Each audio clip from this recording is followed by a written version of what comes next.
So Brothers Keeper, Pastor Emmett, his whole thing for Brothers Keeper was there's only one of him and there needs to be more people going to the prisons preaching. So his whole idea was to pull men out of the prison, train them up in his program, his 2-year program, and send them right back into prison to preach.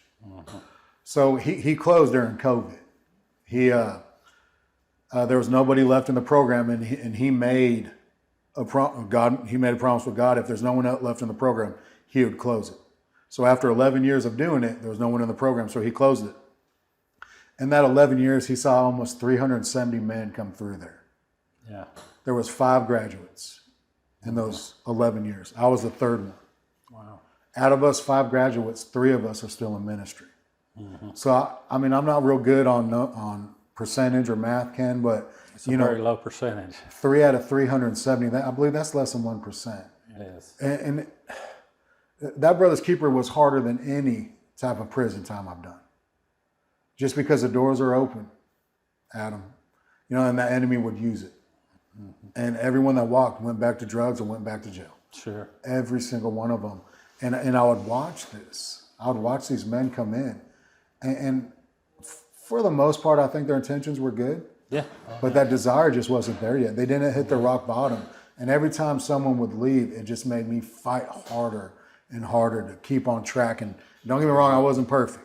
But it just made me just stay on track and just allow God to do what he wanted to do in my life and in my heart. And I was so blessed. For 3 months, I was the only person in that program. Everyone left. I was the only one there, and Pastor was like, Adam, let me know when you're leaving, because I'm closing the doors when you are. I said, Pastor, I ain't going anywhere. Yeah. I'm here for a reason. God sent me here.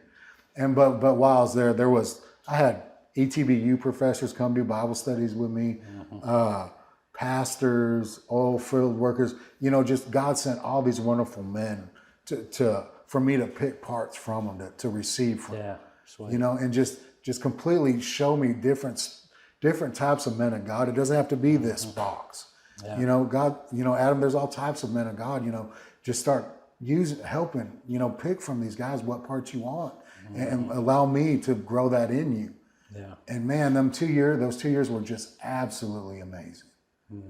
Just the growth and the relationship I got back with my daughter and my family and, eventually getting ordained and going back to the prisons. And I remember going back to the prison for the first time, Ken. I remember doing the training at first, and it was at Telford unit. So are you going back to Bradshaw or Telford? So at first, I went back to Telford to do the training. Okay. And we were in this house, and I remember we took a break, and I looked out this window, and I'm looking at this prison. I said, oh, Lord, I do not want to go back in there. And God said, no, but I want you to. Yeah. So I did. So I go to Telford unit.